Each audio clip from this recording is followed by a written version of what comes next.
Nombreux ont été les événements qui prouvent que nous sommes à la fin des temps. Nous pouvons déjà le constater avec l'augmentation de la faim, de la maladie, avec les changements climatiques de plus en plus fréquents, et aussi avec l'être humain qui s'éloigne de plus en plus de Dieu. Et c'est exactement ce dont Jésus parle dans le chapitre 24 de Matthieu. Regardez ce qu'il a dit. « Une nation se dressera contre une nation, et un royaume contre un royaume. Et il y aura en divers endroits des famines, des pestes, et des tremblements de terre. Tout cela sera le commencement des douleurs. Alors on vous livrera à la persécution et l'on vous fera mourir. Vous serez détestés de toutes les nations à cause de mon nom. Beaucoup trébucheront alors et ils se trahiront, se détesteront les uns les autres. Beaucoup de prétendus prophètes surgiront et ils tromperont beaucoup de gens.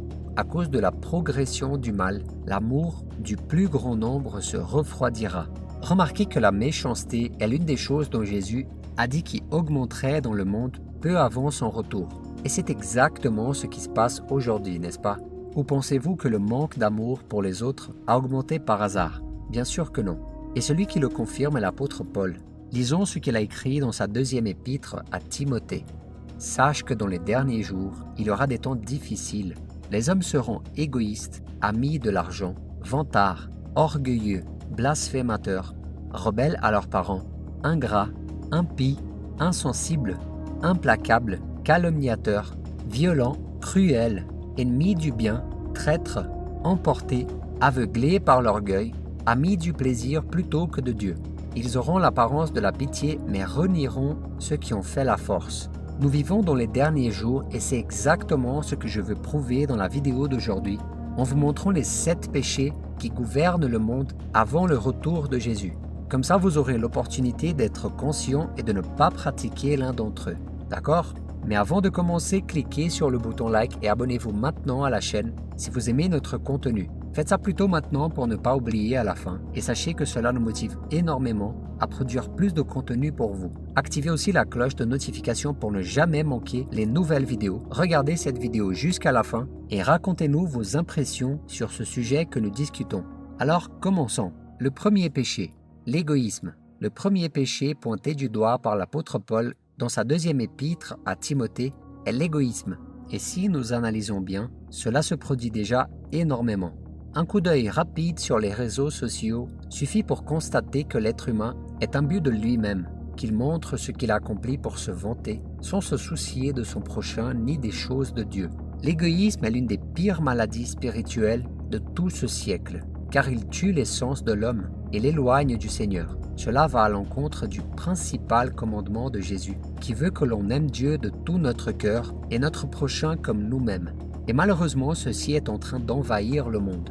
Mais nous, chrétiens, ne pouvons pas nous résigner à cela. Nous devons suivre les traces du Christ qui est venu servir et donner sa vie pour le peuple. Et quant à vous, êtes-vous prêt à renoncer à votre volonté pour faire la volonté du Seigneur? Le deuxième péché, l'avarice. Le deuxième péché que l'apôtre Paul évoque dans sa lettre est l'avarice, ce qui n'est rien d'autre que l'amour de l'argent. Et à un autre moment, l'apôtre Paul dit aussi « L'amour de l'argent est en effet à la racine de tous les maux.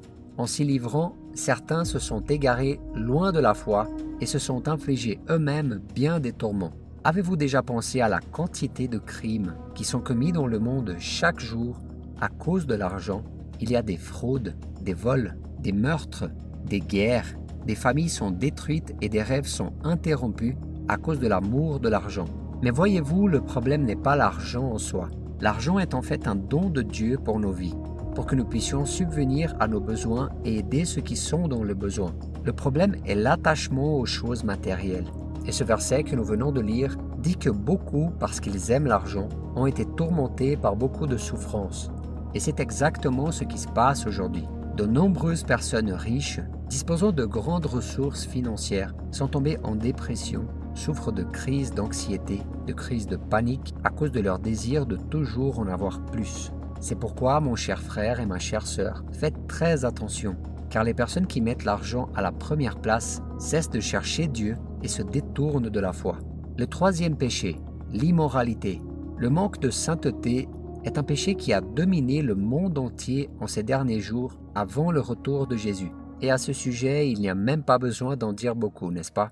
Il suffit de jeter un bref coup d'œil à la télévision ou aux réseaux sociaux pour trouver des scènes pleines de sensualité et de sexualité même. Il existe des applications qui rémunèrent les gens pour des photos et des vidéos sexy. Et dans le désir de gagner toujours plus, des hommes et des femmes exposent leur corps à des inconnus sans aucune inquiétude, sans parler des sites destinés aux personnes qui veulent commettre l'adultère. Et vous savez le pire dans tout ça?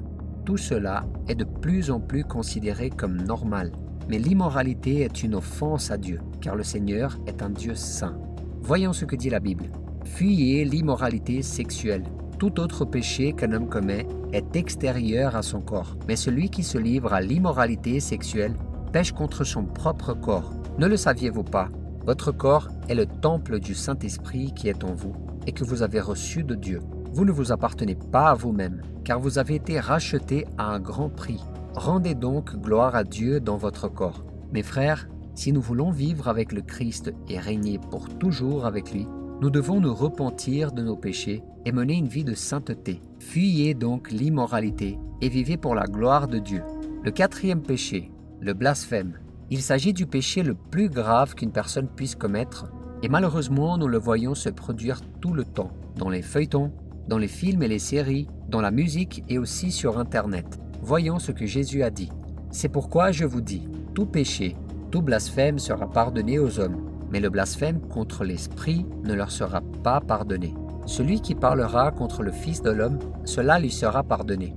Mais celui qui parlera contre le Saint-Esprit, le pardon ne lui sera pas accordé, ni dans le monde présent, ni dans le monde à venir. Le blasphème consiste à dire du mal, à maudire, à offenser ou à inventer des mensonges. Et nous savons que les pharisiens ont toujours fait cela contre Jésus. Mais il a lui-même dit que même cela pouvait être pardonné. Le grand danger était de blasphémer contre le Saint-Esprit. Savez-vous pourquoi? Car la fonction du Saint-Esprit est de convaincre l'homme du péché et de le conduire à la repentance. Et pour être sauvé, la personne doit se repentir de ses péchés. Par conséquent, celui qui blasphème contre le Saint-Esprit ignore le seul qui peut le convaincre d'abandonner le péché pour recevoir le pardon. Et peut-être vous vous demandez, ai-je déjà blasphémé contre le Saint-Esprit? Mon frère, le simple fait de vous donner la peine de vous poser la question signifie que vous n'avez pas blasphémé contre le Saint-Esprit. Celui qui blasphème contre le Saint-Esprit ne se sent pas mal et coupable pour ça, et il n'a pas l'intention de changer de vie. Jésus a clairement dit qu'il ne mettrait pas dehors celui qui vient à lui. Alors confessez votre péché et vous recevrez le pardon. Amen. Le cinquième péché, la commodité. Qui d'entre nous n'aime pas être dans sa zone de confort, n'est-ce pas? Nous aimons que les choses restent comme elles sont tant que nous nous sentons à l'aise. Et l'un des principaux signes que nous sommes en état de commodité est lorsque nous ne prenons pas de décision ou de responsabilité qui pourraient nous mettre mal à l'aise. Mais pourquoi serait-ce un péché? Parce qu'il vous est impossible de répondre à l'appel de Dieu et de porter sa parole aux gens sans quitter votre zone de confort. L'apôtre Paul a dit que l'Évangile, c'est la puissance de Dieu pour le salut de tout homme qui croit, c'est-à-dire qu'il est capable de changer la vie des gens et de restaurer les familles. Mais lorsque vous êtes complaisant, au lieu de ressentir le désir de partager l'amour de Dieu, vous vous contentez d'assister à l'Église et de penser que vous avez déjà rempli votre rôle de chrétien. Et en ces temps récents, les distractions et les divertissements augmentent beaucoup. Les gens passent des heures, des jours et des semaines à regarder des séries télévisées, à écouter de la musique, à jouer aux jeux vidéo, à sortir avec leurs amis, et ils ne se rendent même pas compte que Jésus peut revenir à tout moment. Ainsi, le meilleur moyen de vaincre le péché de la commodité est de combattre sa chair et de s'unir aux personnes qui ont marché avec Dieu. Amen. Regardez ce que nous dit la Bible. Si donc quelqu'un sait faire ce qui est bien et ne le fait pas, il commet un péché. Le sixième péché, l'arrogance. Une personne arrogante est une personne qui pense être meilleure que les autres et qui n'a aucun intérêt à écouter d'autres opinions, car elle pense avoir toujours raison. Leur vanité est plus grande que tout, y compris leur amour pour Dieu. Et c'est un péché de plus qui a dominé le monde, n'est-ce pas? Prenez une minute et réfléchissez. Combien de personnes connaissez-vous qui se considèrent plus intelligentes et même plus spirituelles que les autres? Dites-le nous dans les commentaires. Mais ce que ces personnes sont loin de savoir, c'est que l'arrogance ne mène qu'à la destruction et à la séparation avec Dieu. Après tout, Dieu s'oppose aux orgueilleux, mais il fait grâce aux humbles. Ainsi, mes frères, nous ne devons jamais être arrogants, car Jésus est sur le point de revenir. Et seuls ceux qui ont l'humilité de reconnaître qu'ils ne sont rien sans sa grâce et sa miséricorde seront sauvés, car le Christ ne sauve que ceux qui se repentent de leurs péchés et croient en lui comme leur seul sauveur. Amen. Le 7e péché, l'ingratitude. La Bible dit que l'homme a un cœur trompeur et corrompu par nature, et l'ingratitude en est la conséquence. L'ingratitude n'est rien d'autre que le manque de reconnaissance envers ceux qui vous ont fait du bien.